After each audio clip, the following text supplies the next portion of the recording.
நீங்க ஜிங்க் மாத்திரை எடுத்துட்டு இருக்கீங்களா? அத நீண்ட நாட்கள் எடுத்தா என்ன ஆகும்னு தெரியுமா? இந்த வீடியோவுல இத பத்தி கிளியரா தெரிஞ்சுக்கலாம்.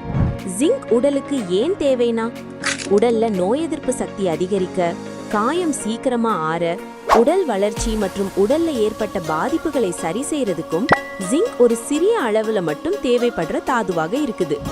பெரியவர்களுக்கு ஒரு நாளைக்கு 8 முதல் 11 மில்லிகிராம் ஜிங்க் போதும். இந்த அளவு ஜிங்க் சாதாரண உணவுலேயே கிடைச்சிரும்.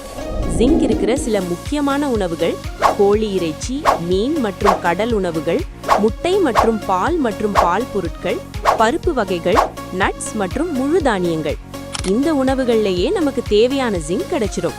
தினமும் ஜிங்க் மாத்திரை தேவையில்லை. நீண்ட காலம் தேவைக்கு மேல ஜிங்க் மாத்திரை எடுத்தா என்ன பிரச்சனை வரும்னு பார்ப்போம். இரத்த சோகை, அதாவது ரத்தம் குறைவது, கை மற்றும் கால் நரம்புகள் பாதிப்பு, நோய் எதிர்ப்பு சக்தி குறையும். நோய் வராம இருக்க எடுத்தோன்னு நினைப்போம், ஆனா மாறாக உடம்பு பலவீனமா ஆகும். மற்றும் வயிற்று பிரச்சனைகள், எரிச்சல், வயிற்று வலி மாதிரி தொந்தரவுகள் வரலாம். முக்கியமான விஷயம், ஜிங்க் அவசியம்தான், ஆனா அதிகமான ஜிங்க் உடலுக்கு தீங்கு. ஜிங்க் மாத்திரைகள் எப்போ தேவைன்னு சொல்றேன்.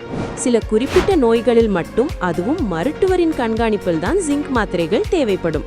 தொடர்ந்து தானாகவே ஜிங்க் மாத்திரை எடுக்க வேண்டாம். உணவிலிருந்து கிடைக்கிற ஜிங்க் பெரும்பாலும் போதுமானது. நினைவுல வச்சுக்கோங்க, உடலுக்கு தேவையான ஜிங்க் அளவு ரொம்பவே குறைவு. அது சாதாரண உணவிலேயே கிடைச்சிரும். நீண்ட காலம் கூடுதலா ஜிங்க் மாத்திரை எடுத்தா ரத்தம், நரம்புகள், நோய் எதிர்ப்பு சக்தி, சிறுநீரகம் எல்லாமே பாதிக்கப்படும். மருத்துவர் சொன்னா மட்டும் மாத்திரை, இல்லாட்டி ஆரோக்கியமான உணவே போதும். நன்றி.